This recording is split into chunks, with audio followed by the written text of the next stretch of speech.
Le président Yoweri Museveni de l'Ouganda accuse la France de tenter de manipuler le Niger, c'est-à-dire de manipuler les richesses, surtout l'uranium nigérien.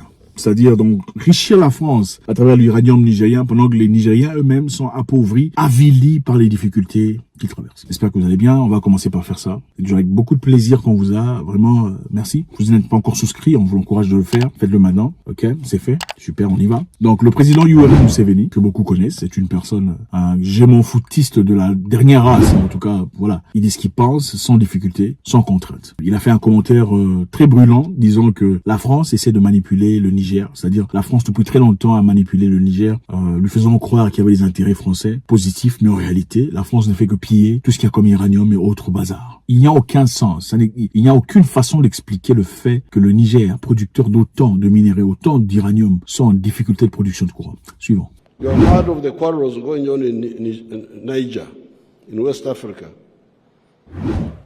about uranium being taken to Europe.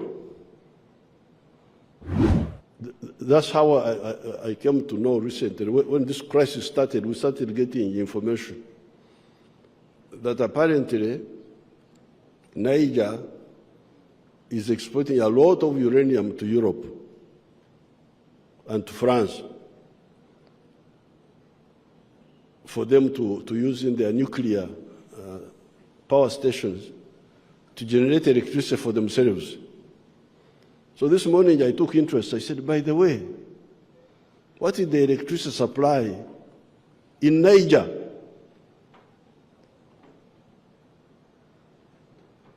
Before you sell uranium to the other person, how about you? What's happening to you? On l'aime pas trop. Ok, on n'aime pas ce qu'il est en train de raconter. Il a rejeté l'histoire de papa, vous vous en souvenez. Et il est très adamant, très courageux, très brave. Ils sont fous éperdument, il dit ce qu'il pense. Donc là, il accuse la France clairement par rapport à cette histoire d'uranium. La raison pour laquelle le Niger est déstabilisé aujourd'hui, c'est une question d'uranium, en tout cas en plus de certaines histoires aussi. Il dit, il ne sait pas comment expliquer le fait que le Niger, producteur d'uranium, a aussi peu de courant. Il n'y a aucune façon d'expliquer que la France tire une grande partie de son uranium au Niger, produit de l'électricité pour son pays, pendant que les Nigériens eux-mêmes n'ont pas d'électricité. Ils doivent tirer leur électricité venant du Nigeria. Ça n'a aucune explication logique. Now I was told, there is a measurement they call kilowatt hour per capita. Kilowatt hour per capita. Apparently, the kilowatt hour per capita of electricity in Niger is 51.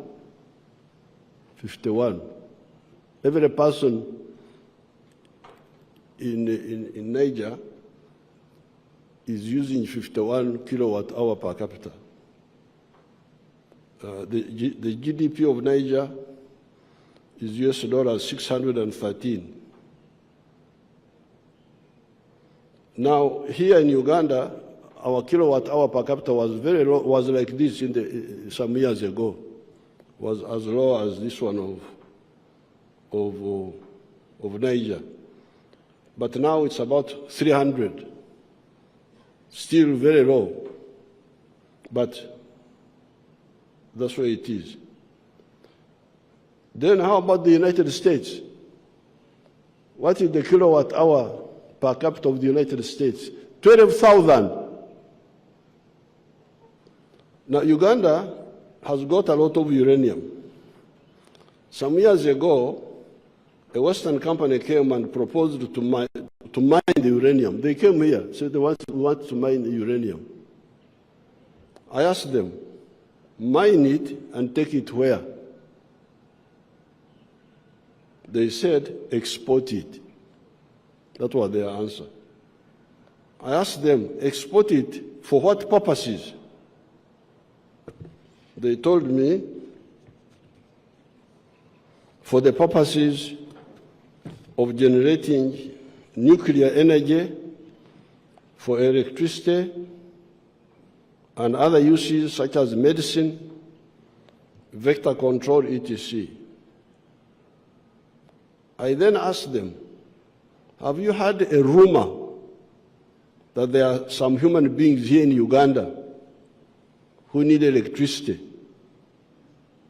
who need nuclear medicine and who need vector control services. I asked them, you want to take the uranium, but have you had a rumor that there are some human beings here? Why don't you propose to build that capacity here for the benefit of these human beings who live in Uganda? And maybe we can put aside some quantity of uranium for supporting the economies of our friends in the West. After that, after you have addressed my issue, I can also share with you so that you also go and solve yours. But to tell me that you solve my problems and forget yours, I cannot accept that. Le président Museveni dit ici, bien que le Niger ait plus d'uranium que l'Ouganda, l'Ouganda a plus d'électricité que le Niger. C'est difficilement explicable. Il raconte aussi ici l'histoire de certains Européens qui sont venus en Afrique, venus dans son pays évidemment, pour essayer de négocier par rapport à la production d'uranium. On lui avait proposé un deal de venir en Ouganda pour extraire l'uranium et aller produire ailleurs. Alors il leur demande pourquoi on doit aller produire ailleurs. Ils disent oui, on va aller produire ailleurs parce qu'il y a les matériels qu'il faut là-bas. Alors il leur dit pourquoi vous ne prenez pas les matériaux que voilà nécessaires pour construire des plantes de production ici sur place en Ouganda. Et ces investisseurs étrangers ont dit non, on peut pas faire ça. Il leur dit mais écoutez, mais en produisant ici, produisons vos batteries ici, produisons tout ce que vous désirez ici, ça donnerait de l'opportunité à notre peuple ougandais de pouvoir évoluer et progresser. Ça accordera à certains Ougandais une opportunité de s'enrichir, de se faire de l'argent, de s'épanouir, d'évoluer, en tout cas de contribuer dans l'économie du pays. Et ces Européens investisseurs ont dit non, nous ne sommes pas intéressés. Alors il leur dit clairement, bon, comme vous dites non, prenez vos clics et vos claques, barrez-vous, laissez les histoires là. Ok, l'uranium, le lithium, tout ça va rester là, c'est pas grave. Quand on en aura besoin, quand on pourra s'en servir, on s'en servira nous-mêmes pour notre intérêt personnel. They never came back. They never came back. So the uranium of Uganda is sleeping in the ground until we are ready to use it.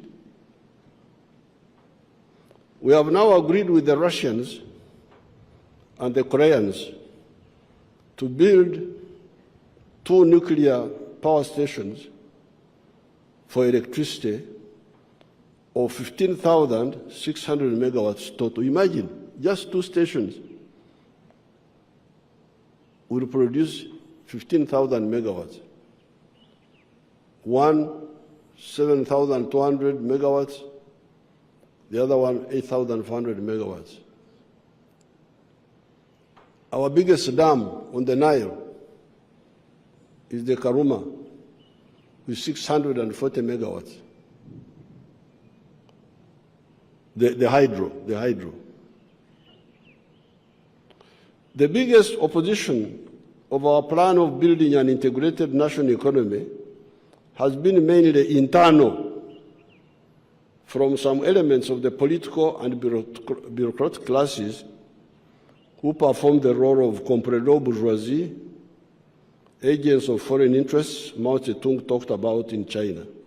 Très fort dans ses paroles. Il n'a pas peur. Ils sont fous éperdument. Ensuite, après ça, l'Ouganda a négocié avec les Russes et la Corée. Donc vous voyez un peu, pendant que les autres pays qui font semblant d'être gentils ne peuvent pas vous aider à vous développer. Ceux qu'on accuse de méchanceté sont ceux qui sont prêts à vous aider à vous développer. Il dit que la Russie et la Corée, avec l'Ouganda, ont discuté sur une production de 15 000 mégawatts. Créer des stations basées sur l'uranium qui pourraient produire 15 000 mégawatts. Et je vous rappelle qu'en ce moment-ci, l'Ouganda, avec leur plus grand barrage d'électricité, ils ne peuvent que produire 640. Mais avec le travail qu'ils feraient avec les Russes et les Coréens, ils peuvent produire 15 000 mégawatts. Quelle différence! That's why the economy of Africa is stunted. Somebody from stunted growth is somebody who can't grow. The GDP of the whole massive African continent, with a population now of about 1.5 billion people, is US dollars 2.7 trillion. What are the GDP sizes of other much smaller individual countries? Here below are some examples. USA, 25.5 trillion.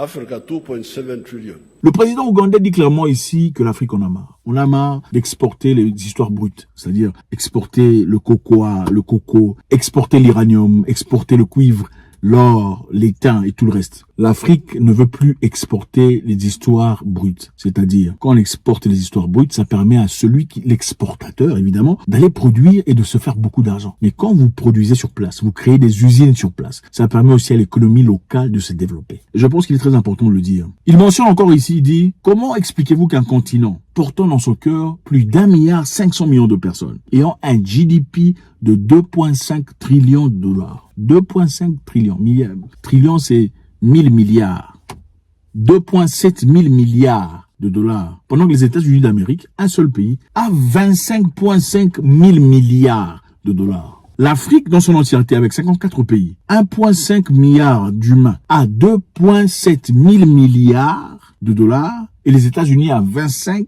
000 milliards, trillions. Comment vous pouvez expliquer ça? Ça n'a aucun sens. Et je pense que le discours est clair. Les Africains doivent se respecter. À un certain moment, il faut se rebeller. Et je pense que c'est ce qui se passe. Je ferai très prochainement une vidéo sur les conséquences qu'il est en train de subir en ce moment pour les vérités qu'il déclare. Et en tout cas, la direction forte qu'il a décidé, lui et son pays, de prendre. Merci infiniment les amis, toujours avec beaucoup de plaisir. Faites-moi savoir ce que vous en pensez. Votre commentaire est très nécessaire. Nous lisons et ça nous aide à nous construire et à tisser en tout cas, du haut de nos capacités cérébrales, une doctrine fondamentale en rapport avec une Afrique libre. Ne partez pas sans laisser votre commentaire.